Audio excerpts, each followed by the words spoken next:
we set up our Arduinos a little bit differently than Frank. And so in this video, I'm going to help you get started in 10 easy steps so that you can then hop in Frank's videos and follow along and make sure that everything is working properly.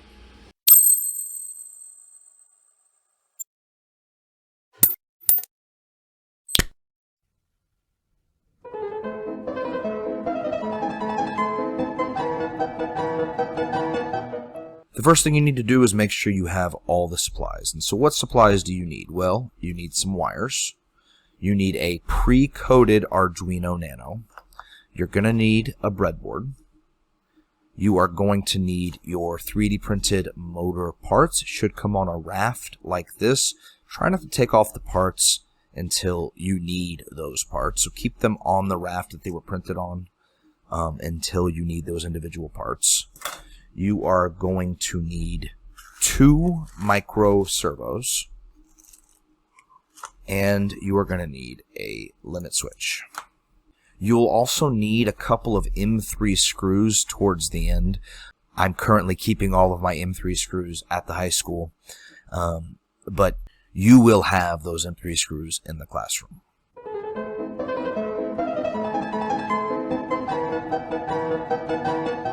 Once you have all your supplies, the next thing you need to do is break off both servo containers off of your raft. Now, the thing is we don't know which one we're going to need until we actually have the servos in hand, because there's 2 different types of servos that are made. Basically, you just need to get both off and then pull out your servos and see which ones they fit in. And so if I try to fit this servo in this one on the left, for example, you can see that it's actually having a pretty hard time fitting in. And so then I'll try this other one here on the right, and you can see that it actually fits in and snaps in perfectly. And so I know that this is the one that I will be using. I need to make sure I'm pointing the wires the correct direction. And so I can put this one off to the side. And make sure you keep the screws in these Ziploc bags. You will need them in a later step.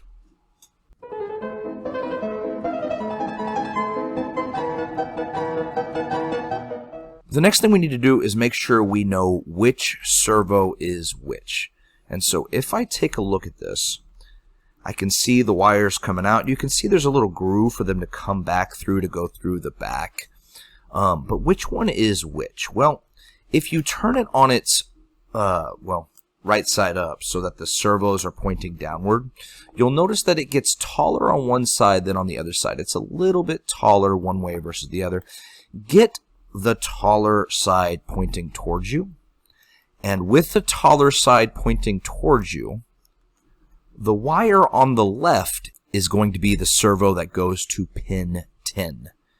And so I'm going to go ahead and mark my pin 10 with a piece of tape so I know that this wire goes to that pin, and therefore the unmarked wire will go to pin 9. And then I'm going to route them through this hole in the middle and get them both going through, and you can see how they could easily get tangled up through the middle, and you might have one on one side and one on the other side. And so this way I know which one is going to pin 10. Then what I'm going to do is there is a small rectangular piece on your raft that looks just like this that actually fits in, that holds those wires in place so that they don't pop out, like so.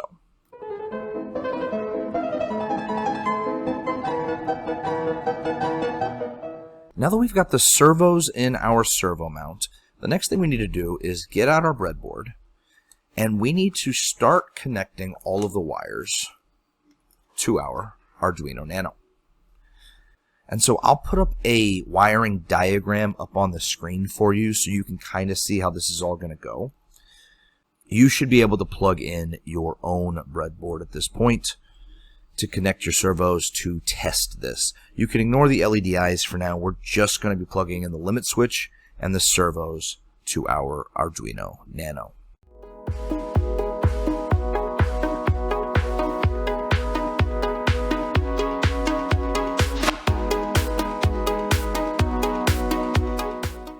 Now, a quick note on your servos. When you're connecting them, the orange wires are what go to the actual Arduino, the D9 and the D10 pins, whereas the red goes to 5 volts and the brown is ground on your servo, just so you know. And so you can see that I plugged my D10 into my servo, and I'm plugging that into the orange of my D10 servo that I marked earlier with tape here.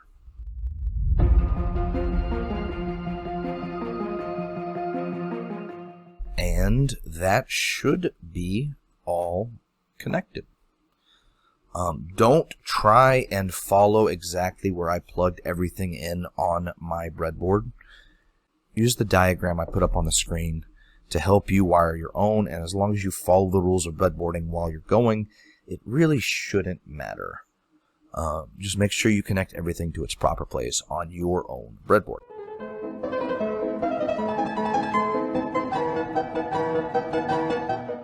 Alright, for our next step, all we need to do is power on our Arduino. You can plug it into any power source. You could use a battery. You could use a computer.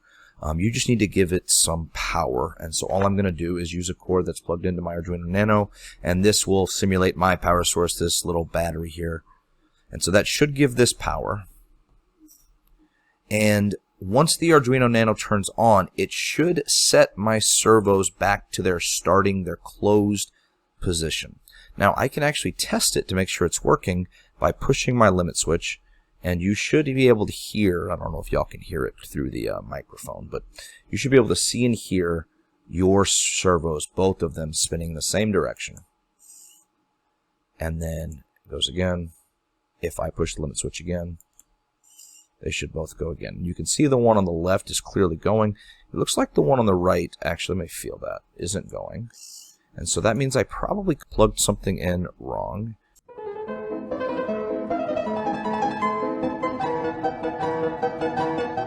There we go. I fixed it. I had plugged my D10 actually into the wrong prong on the Arduino, and so that means the code's not going to work. But if we look now, if I flick the limit switch, you can see both spinning. You can even see them kind of moving on my fingers. It actually has a pause in the middle. It'll have a 2-second delay between each push. Now the Arduino Nano is working.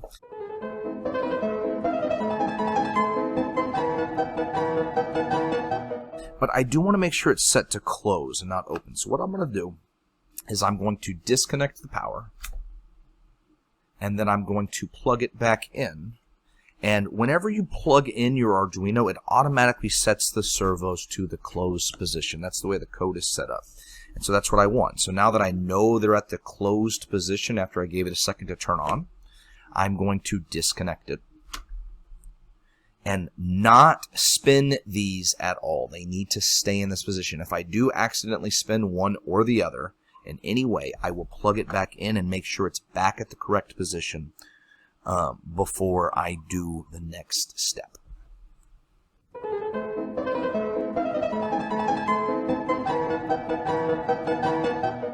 Alright, so my next step, all I'm going to need is the actual servo motor mount itself and my geared arms off my raft. And so what do those look like? Well, if you look on your raft, you will see 2 arms that have gears on one side that sort of connect. It's real obvious which ones are the gears and which ones aren't. And what I'm going to do is I'm going to put them on the servo. So I'm going to make sure that this is pointed down again, and so that it's flat and flush with my surface. And then I'm going to take these gears and wrap them around the metal ends of my servos, and I'm going to slide it on all the way. And so it actually takes a considerable amount of force to get it on there, but I want to make sure the gear ends are pointing on, and I want these gear arms to be flush with the table. And so as I put them on, I want to make sure that both of them are pointed the same direction as the flat end of my servos, but you can kind of see that I'm not quite getting them on all the way. And so what I like to do is actually kind of push it into the table a little bit and then give it a little bit of force in so that it goes in all the way. You can see how this one's kind of pointed, slanted a little bit, so I'll do the same thing on this side. I'm going to kind of just drive it into the table. just so that it's on securely. And then I'm going to test it again.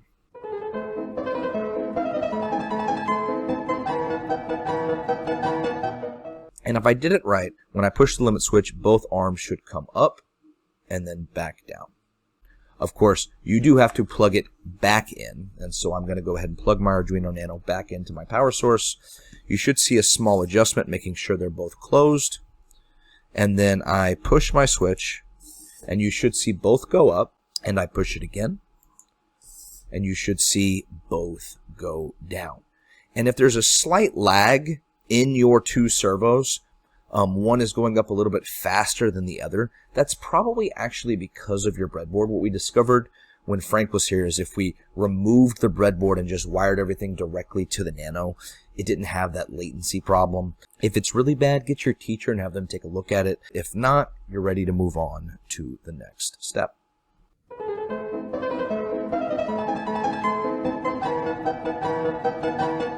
So the next step is to go back to our servo bags and get out the screws that are in the servo bags. We are going to need those next.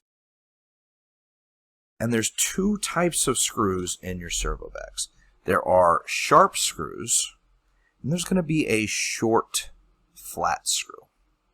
And you're going to need both kinds of screws for this next part. And we're going to start with the short, flat screws. You should have gotten one each in each servo bag.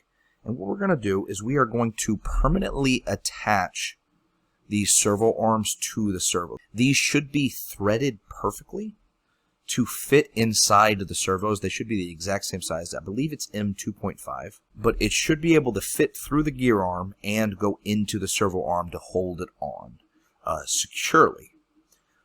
If you didn't put this on all the way, you might have trouble. If you are having trouble, make sure you get your teacher and ask for help. But we are going to need it looks like mine is actually uses a Phillips. So you might need a Phillips. You might need to get an Allen key to use yours, depending on what kind of screw you got. I'm going to have to go get a small Phillips screwdriver. I'll be right back. Okay.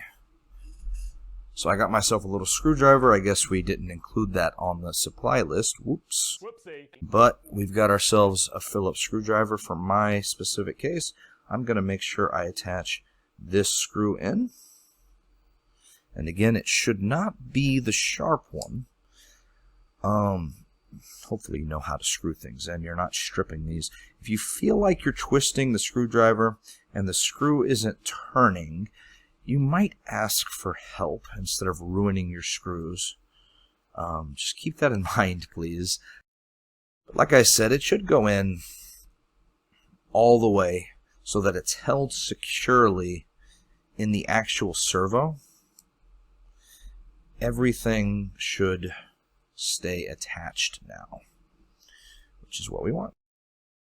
The other flat one here, put that one in as well. It's going to be the exact same. I'll probably do a jump cut here, unless something goes horribly wrong, so we can talk about things that go wrong in this video. Otherwise, you're about to see a jump cut.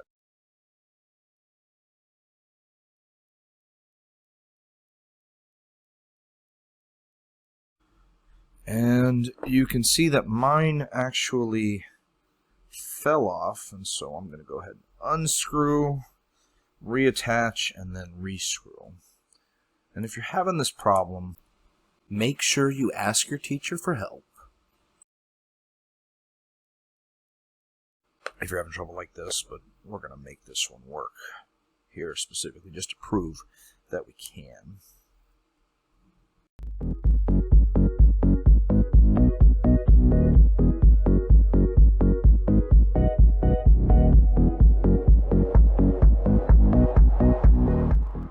And so I got it in there. I had some problems with it a little bit. It kind of fell off while I was screwing it on. So I obviously didn't do a good job putting the arm on the very first time I did it. So I re-put the arm on and tried the screw again. And it looks like it's holding secure. And so I'm just going to do a quick test by flicking my limit switch. Make sure both are still going. and they're still both working together perfectly.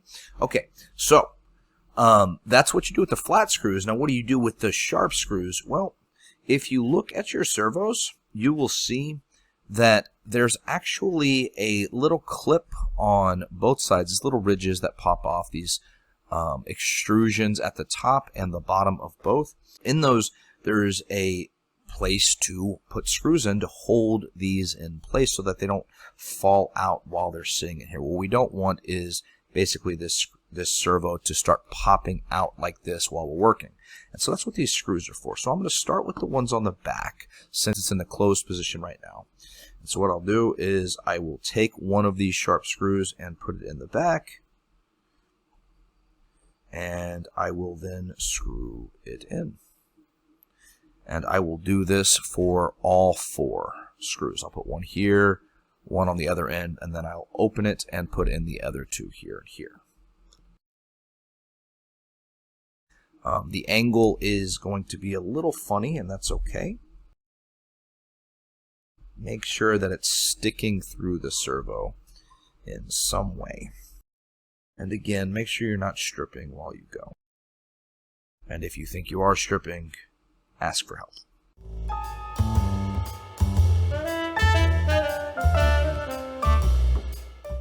And so you'll notice that when I put in these 2 in the back, it kind of had to go in an oblong angle. That's fine. I'm going to go ahead and open the switch so that these servos are out of the way, and I can put in the other 2. And I have a lot more room to work with on this side, so they should just go flat in over here.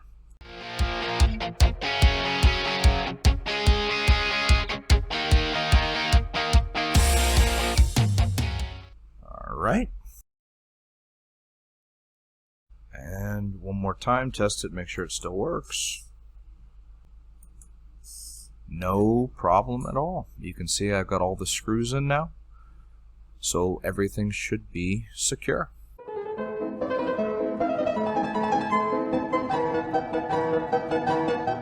For step 9, you're going to need to get your raft back with all your parts, and you're going to have to break off both little pieces that look like this. And there's 2, and one of them will fit on your helmet better than the other. These are the faceplate brackets. And so you need these, and you'll also need, of course, this one still has the supports on it. We can go and break those supports off. I love tree supports.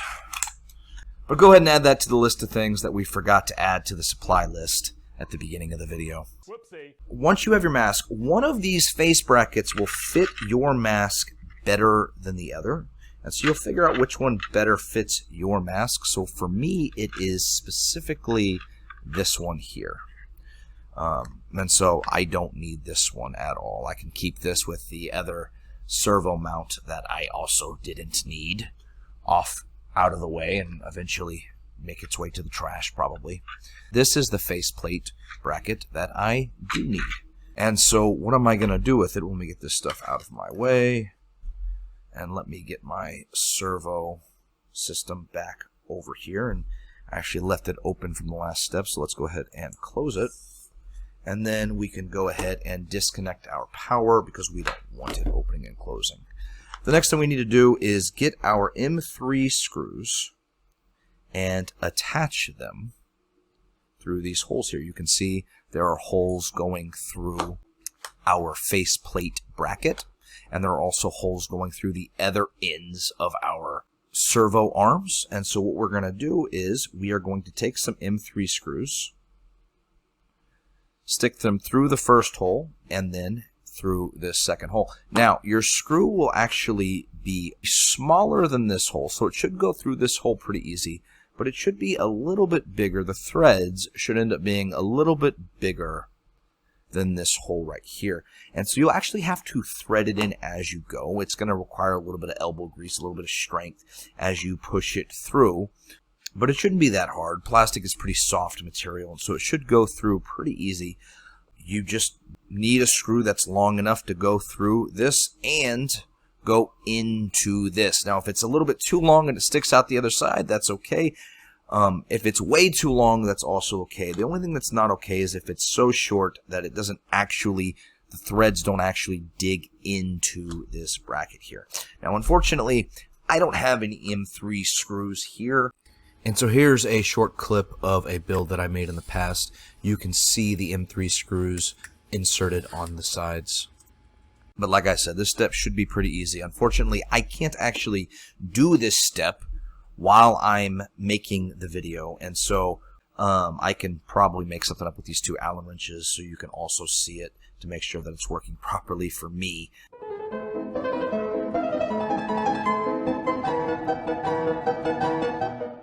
To know that we're done, I can just use these Allen wrenches as the screws. Of course, they're not actually screws because they're not holding anything together permanently. But if I hit this limit switch now, you should see both go together because they're being held together by some sort of Allen wrench. And then I push it again, and it should go back down. Not as good as the clip that you just seen because these aren't permanently attached by screws. But with that, once you're done putting this all together and screwing this on, you're ready to move on to Frank's videos to actually start making your Iron Man helmet work. Make sure you're following your directions and reading the minute mark of the video that you should be on as you progress throughout this project.